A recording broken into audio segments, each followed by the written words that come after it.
बच्चों में आपको लोक शिक्षण संचालनालय भोपाल द्वारा जारी प्रश्न बैंक कक्षा 11वीं हिंदी, इसके भाषा बोध भाग के पूरे उत्तर बताने जा रही हूँ। तो आप लोग सभी ध्यान से इसको देखिए और सुनिए।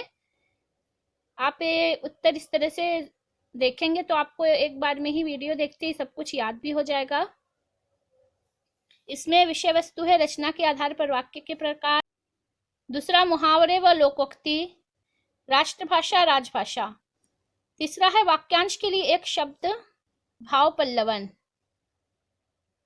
चौथे नंबर पर है वाक्य शुद्धिकरण। 1 अंक के 5 प्रश्न आएंगे, 2 अंक का 1 प्रश्न आएगा, 3 अंक के 1 प्रश्न रहेगा, कुल 10 अंक का भाषा बोध रहेगा। वस्तुनिष्ठ प्रकार के प्रश्नों को देखते हैं, जो 5 प्रश्न आपके आएंगे। इसमें पहला प्रश्न है सही विकल्प चुनकर लिखिए। टेढ़ी खीर मुहावरे का अर्थ है, इसमें 4 ऑप्शन दिए हुए हैं। तो टेढ़ी खीर का जो सही अर्थ है कठिन कार्य।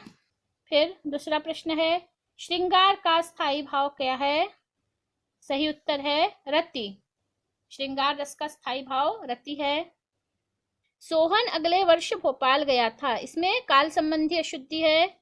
इसमें सोहन अगले वर्ष भोपाल जाएगा ऐसा होना चाहिए था सही वाक्य, या सोहन भोपाल गया था। फिर चौथा है ईद का चांद मुहावरे का अर्थ है बहुत दिन में मिलना, बहुत दिनों बाद मिलने वाले को ईद का चांद बोलते हैं। कवयित्री, इसकी शुद्ध वर्तनी है कवयित्री, सबसे ज्यादा इसी में आप लोग गलती करते हैं। लोकोक्ति, ये लोकोक्ति शब्द की उत्पत्ति है। लोक उक्ति का जब संधि करेंगे तो लोकोक्ति बनेगा। क्या मोहन भोपाल जाएगा? इसमें प्रश्नवाचक चिन्ह लगेगा। माधुर्यता का शुद्ध शब्द है माधुर्य, माधुर्य गुण होता है। वाक्य के अंत में पूर्ण विराम का चिन्ह लगता है। सब धान 22 पसेरी, इस मुहावरे का अर्थ है अच्छे बुरे सभी को समान समझना। यह गौतम और गांधी का देश है, गौतम गांधी का देश है। तीसरा प्रश्न देखिए, सत्य असत्य चुनकर लिखना है। यह जो चिन्ह है यह अर्धविराम के लिए प्रयुक्त होता है, ये सही है, ये अर्धविराम का चिन्ह है। लोकोक्ति को कहावत भी कहते हैं, ये भी सही उत्तर है। आपका दर्शन हुआ, आपके दर्शन हुए ये होना चाहिए था, तो ये तीसरे नंबर का वाक्य जो है ये गलत है। मुझे बाजार जाना है, ये शुद्ध वाक्य है, ये सही है। इसके बाद हम 5वां वाला वाक्य देखेंगे। उज्ज्वल, यह पूर्ण शुद्ध शब्द है, नहीं, ये उज्ज्वल पूर्ण शब्द नहीं है, सही होगा उज्ज्वल। गंगा नदी सबसे पावन सरिता है, यह भी गलत वाक्य है। गंगा नदी सबसे पावन है या गंगा सबसे पावन सरिता है, यहाँ पे नदी और सरिता दोनों पर्यायवाची हैं, तो ये अशुद्ध वाक्य है। पूर्ण विराम का प्रयोग किसी कथन के पूर्ण होने पर किया जाता है, ये सही है, सत्य है। लोहा लेना मुहावरे का अर्थ युद्ध करना है, बिल्कुल सही, ये सही है। प्रश्न क्रमांक 4, जोड़ी मिलाइए। रात दिन, सही जोड़ी द्वंद्व समास है। 3 13 होना, इसका सही उत्तर है बिखर जाना। एकमात्र सहारा, इसका सही उत्तर है अंधे की लाठी। वह कहाँ जा रहा है, यह प्रश्नवाचक वाक्य है। पवन का तत्सम है, पवन। 1 अंक के प्रश्न में अगला प्रश्न है 5वां। एक शब्द में या एक वाक्य में उत्तर देना है। जो वेतन लेकर काम करता है उसे वैतनिक कहते हैं। मुझे केवल मात्र 5 रुपये चाहिए, इस वाक्य को शुद्ध करके लिखना है। यहाँ केवल और मात्र दोनों का एक ही अर्थ है। मुझे केवल 5 रुपये चाहिए ऐसा लिख सकते हैं, या मुझे मात्र 5 रुपये चाहिए, दोनों में से एक ही प्रयोग करेंगे, पुनरुक्ति प्रयोग नहीं करेंगे। तीसरा है मोहन को गर्म भैंस का दूध पिलाओ, इस वाक्य को शुद्ध करके लिखना है। मोहन को भैंस का गर्म दूध पिलाओ। जो कम बोलता हो, मितभाषी। परिश्रम करने वाला, परिश्रमी। व्यवसाय से संबंधित शब्दांश के लिए एक शब्द लिखिए, व्यावसायिक। जिसे क्षमा न किया जा सके, अक्षम्य। जो समाज की सेवा करता है उसे क्या कहते हैं, समाज सेवक। ठीक है, तो आपके 1 अंक के प्रश्न पूरे हो गए। 2 अंक वाले प्रश्न में पहला प्रश्न है, निम्नलिखित वाक्यों को शुद्ध कीजिए। कृपया शीघ्र पत्र देने की कृपा करें। यहाँ पर कृपा और कृपया 2 बार हुआ है, कृपया को हटा देंगे, शीघ्र पत्र देने की कृपा करें, या फिर आप कृपया शीघ्र पत्र दें। दूसरा है, श्री कृष्ण के अनेकों नाम हैं। इस वाक्य को शुद्ध करके लिखेंगे तो होगा, श्री कृष्ण के अनेक नाम हैं। निम्नलिखित वाक्यों में उचित विराम चिन्ह लगाइए। इसको लिखेंगे, अनेक बार मैंने उसे समझाया, हठ न करो। आपका पत्र क्यों नहीं मिला, यहाँ पर उचित विराम चिन्ह लगाएंगे, प्रश्नवाचक हो जाएगा। अल्प विराम किसे कहते हैं, इसका प्रयोग कहाँ होता है, उदाहरण देकर समझाइए। अगला प्रश्न है, अल्प विराम किसे कहते हैं, इसका प्रयोग कहाँ होता है, उदाहरण देकर समझाइए। अल्प विराम का मतलब होता है थोड़ा सा रुकना। इस चिन्ह का प्रयोग जब वाक्य में थोड़ी देर के लिए रुकना होता है उस समय किया जाता है। थोड़ी देर रुकने के लिए संकेत है यह। जैसे सुभाष चंद्र बोस, मदन मोहन मालवीय, लाल बहादुर शास्त्री आदि हमारे आदर्श महापुरुष हैं।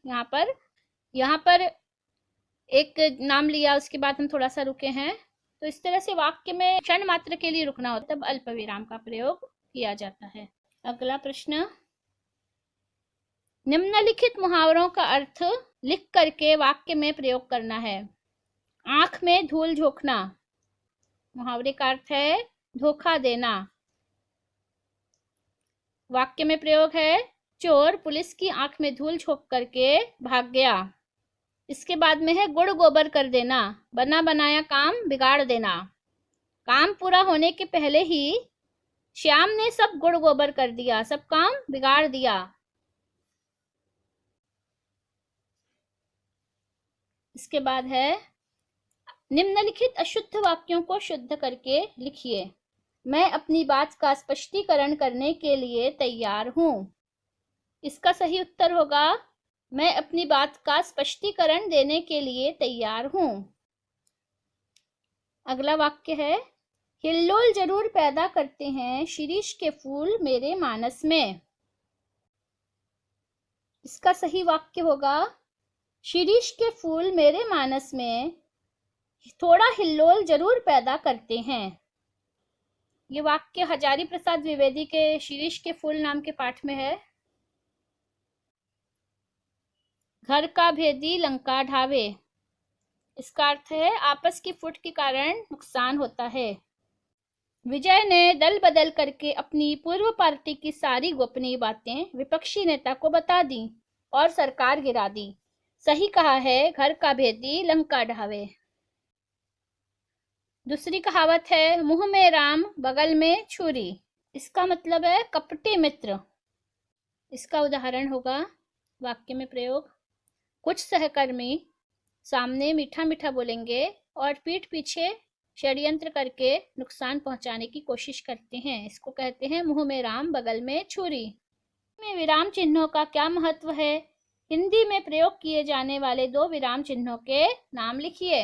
हिंदी भाषा में बोलने या लिखने की शुद्धता के लिए विराम चिन्हों का बहुत अधिक महत्व है। इससे लेखक या बोलने वाले को अपने भावों या विचारों को स्पष्ट करने में आसानी होती है। इससे अर्थ का अनर्थ नहीं हो पाता। बिना विराम चिन्हों के वाक्य अर्थहीन या अस्पष्ट हो जाएंगे या उसका कुछ और ही अर्थ हो जाएगा। अब 2 विराम चिन्हों को लिखना है, तो ये है प्रश्नवाचक चिन्ह, अल्प विराम, निर्देशन का चिन्ह, विस्मयादिबोधक चिन्ह। तो आप अपने मनपसंद के कोई भी 2 विराम चिन्हों को लिख लीजिए। अब अगला प्रश्न है, निम्नलिखित का भाव विस्तार कीजिए। इसमें से कोई एक करना है, लेकिन आपको सभी पढ़ने पड़ेंगे क्योंकि आपको ये नहीं पता कि आपके परीक्षा में कौन सा आ जाएगा। अब आप पहले ये समझ लीजिए कि भाव विस्तार क्या होता है। छोटी सी बात को या किसी एक लाइन को विस्तार पूर्वक उसकी व्याख्या करना,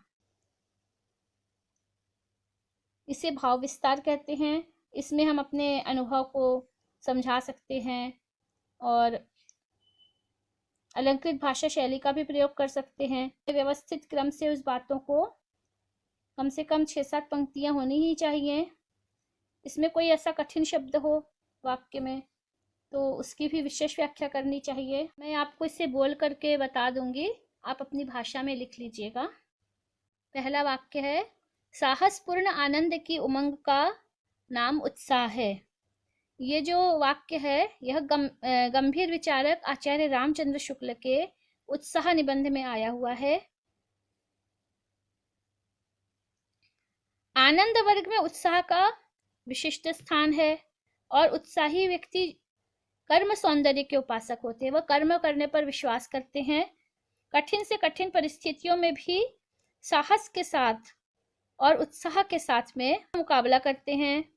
और जो साहसी व्यक्ति होते हैं वो कठिन परिस्थितियों में डरते नहीं हैं, भयभीत नहीं होते हैं, आनंद के साथ में, उमंग के साथ में परिस्थितियों का सामना करते हैं, अपने कर्म को करते जाते हैं और नई उमंग से भरे होते हैं। तो जो साहसपूर्ण आनंद, साहस से भरा हुआ आनंद होता है, कर्म करने में जो उनका आनंद होता है, साहस का, किसी भी कार्य को करने में साहस जो करते हैं उसमें आनंद होता है और बहुत ही उमंग के साथ उस कार्य को करते हैं, उसी को उत्साह कहते हैं। उत्साह में आनंद के साथ साहस भी होना आवश्यक है और उमंग होना भी आवश्यक है। इसको आप अपने शब्दों में और अच्छा लिख सकते हैं। तो आप 6-7-10 वाक्यों में लिखेंगे तो बहुत है।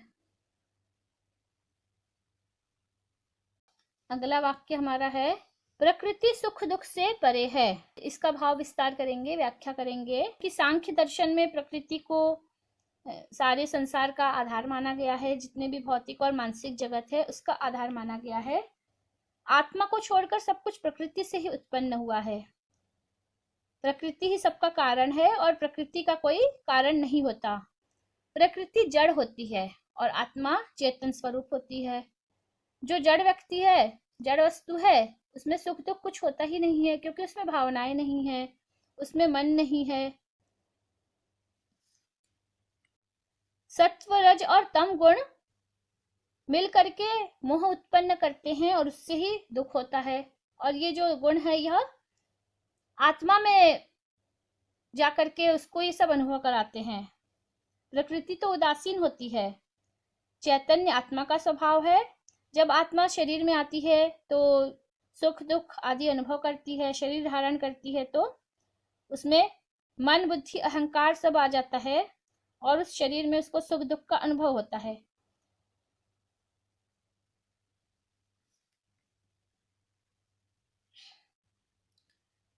प्रकृति जड़ होती है और इसलिए वह सुख दुख का अनुभव नहीं करती है।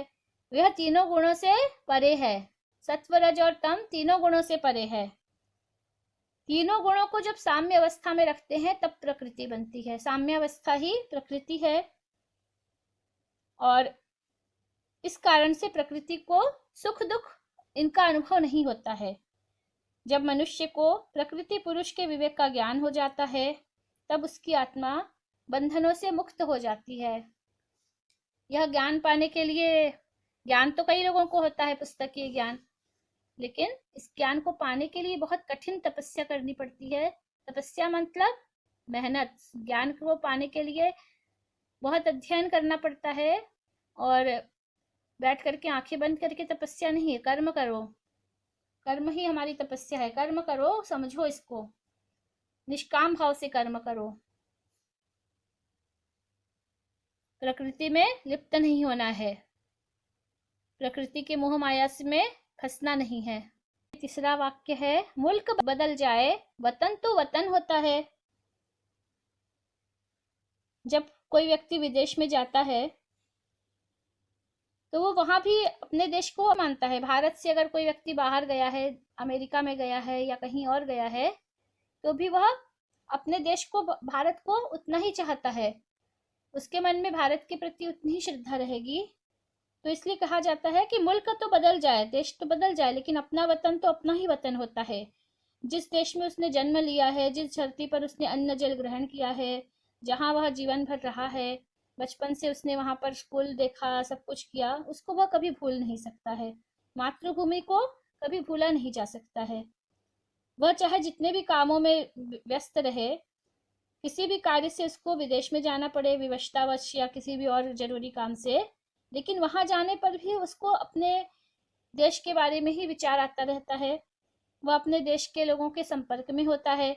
अगर उसको विदेश में कोई अपने देश का मिल जाए, अपने वतन का मिल जाए, तो उसको देख करके वह, उससे मिल करके वह बहुत प्रसन्न होता है। उसका जो हृदय है अपने देश में लिप्त होता है।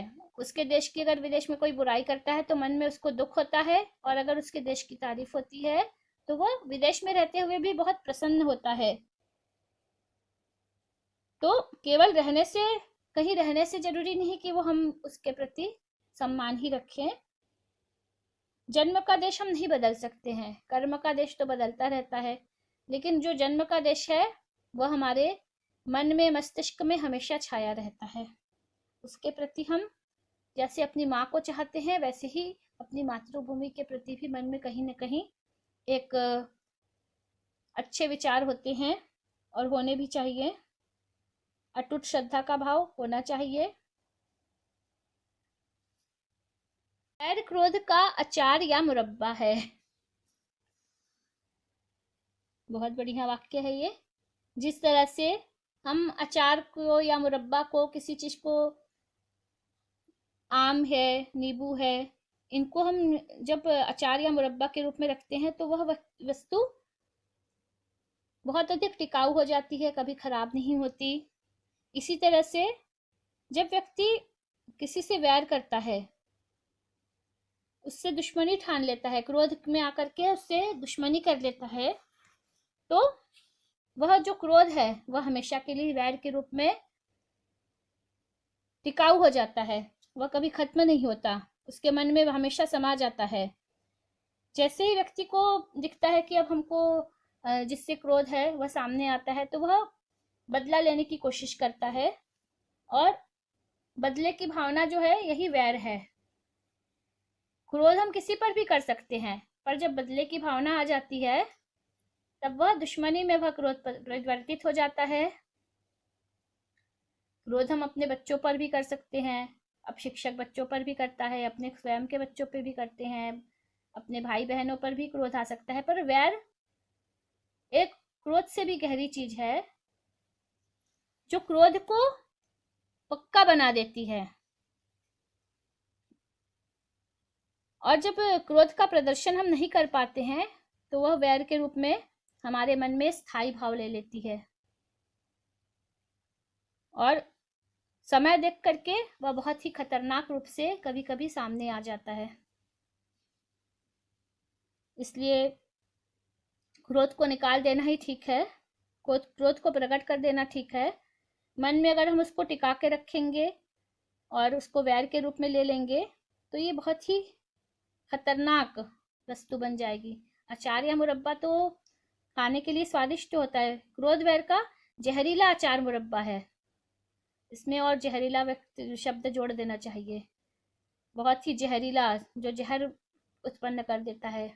अचार या मुरब्बा तो खराब नहीं होता, लेकिन क्रोध से जो वैर रूपी अचार बनता है वह व्यक्ति को नष्ट कर देता है, जहरीला होता है वह। जननी जन्मभूमि स्वर्ग से भी श्रेष्ठ है। ये वाक्य है हमारा संस्कृत का। जननी जन्मभूमिश्च स्वर्गादपि गरीयसी।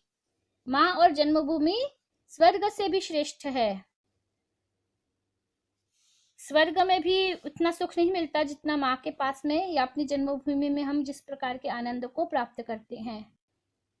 ये वही व्यक्ति समझ सकता है जो जन्मभूमि से दूर है या जिसके पास माँ नहीं होती। दोनों के बिना मनुष्य का जीवन संभव नहीं है। जब माँ नहीं होगी तो हम नहीं हो सकते, हमारा जन्म ही नहीं होगा, और जन्मभूमि नहीं होगी तो स्थान नहीं होगा, कोई जन्म स्थान नहीं हो सकता। तो जन्मभूमि और जन्म स्थान, जन्म देने वाली और जन्म के स्थान पे रहने वाला, दोनों स्वर्ग से भी श्रेष्ठ होता है।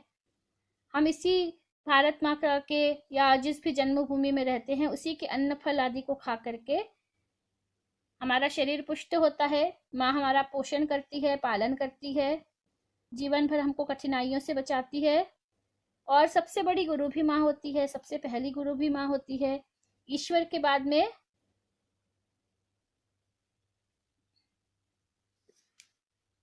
माता का स्थान ईश्वर के भी पहले है, और जन्मभूमि भी ईश्वर से ऊपर मानी जाती है। तो इसलिए जननी और जन्मभूमि को स्वर्ग से भी श्रेष्ठ मानते हैं। जननी जन्मभूमिश्च स्वर्गात् अपि गरीयसी, स्वर्ग से भी श्रेष्ठ है, स्वर्ग से भी महान है। तो आपको ये भाव विस्तार बहुत अच्छी तरह से समझ में आ गया होगा, और इसे आप अपनी भाषा में अच्छी तरह से लिख भी लेंगे। मुहावरा और लोकोक्ति में क्या अंतर है? कोई 3 अंतर बताइए। मुहावरा ऐसा वाक्यांश है जो लाक्षणिक अर्थ को व्यक्त करता है, और लोकोक्ति एक जनसाधारण में प्रचलित एक साधारण सी उक्ति है जिसको व्यंग करने, उपालंभक देने, उलाहना देने आदि में प्रयोग किया जाता है। इसमें मुख्य अंतर यह है कि मुहावरा एक वाक्यांश होता है और लोकोक्ति एक संपूर्ण वाक्य होता है। मुहावरा वाक्य के आदि में, मध्य में, अंत में कहीं भी आता है, और लोकोक्ति वाक्य के अंत में ही आती है। मुहावरे का प्रयोग स्वतंत्रता पूर्वक नहीं किया जा सकता, लोकोक्ति का प्रयोग स्वतंत्रता पूर्वक हम कर सकते हैं। निम्नलिखित का अर्थ बताते हुए वाक्य में प्रयोग करना है। छाती पर मूंग दलना, 3 तेरह होना, पहाड़ टूट पड़ना। इसमें जो पहला है छाती पर मूंग दलना, इसका मतलब है जानबूझकर परेशान करना, तंग करना। रमेश अपने काम करने में व्यस्त था, विजय आकर उसे परेशान कर रहा था। तब रमेश ने कहा, जाओ यहाँ से, मुझे मेरा काम करने दो, मेरी छाती पर मूंग मत दलो। 3 तेरह होना, ये जोड़ी वाले में भी आया था। 3 तेरह होना मतलब बिखर जाना, तितिर बितिर हो जाना। माता पिता ने चारों भाइयों को एक साथ रहने को कहा था, लेकिन उनके मरने के बाद सभी 3 तेरह हो गए। पहाड़ टूट पड़ना, अचानक से दुख आ जाना। पिता के अचानक मृत्यु होने से रोहन के ऊपर दुखों का पहाड़ टूट पड़ा। लॉकडाउन के दौरान सोहन की कंपनी अचानक बंद हो गई तो मानो दुखों का पहाड़ टूट पड़ा। अगला प्रश्न है, विराम चिन्ह लगाइए। यही तो मैं कह रहा हूं, उसे अकेले सारी भाग दौड़ करने की क्या जरूरत थी? हम लोग किस लिए हैं? कल को ध्रुव सुनेगा तो क्या कहेगा? तो आपके विराम चिन्ह बोलने से भी समझ में आ गया। तो आपको यह जो पोर्शन है भाषा बोध वाला अच्छी तरह से समझ में आ गया है, और इसको आप अच्छी तरह से तैयार कर लीजिए, वीडियो को देख करके याद कर लीजिए। जिन बच्चों ने अभी तक सब्सक्राइब नहीं किया है, सब्सक्राइब कर लें और बेल आइकॉन को भी दबा दें, जिससे कि आपको नोटिफिकेशन मिलता रहेगा। और अपने सभी दोस्तों को भी शेयर करें जो आपके 11वीं क्लास में पढ़ रहे हैं दोस्त, सबको ये भेजिए, जिससे कि सभी दोस्तों का भला होगा, सभी पास हो जाएंगे अच्छे नंबर से। और अगले वीडियो में मैं अब आपको व्याकरण संबंधी प्रश्न इनका हल बताऊंगी।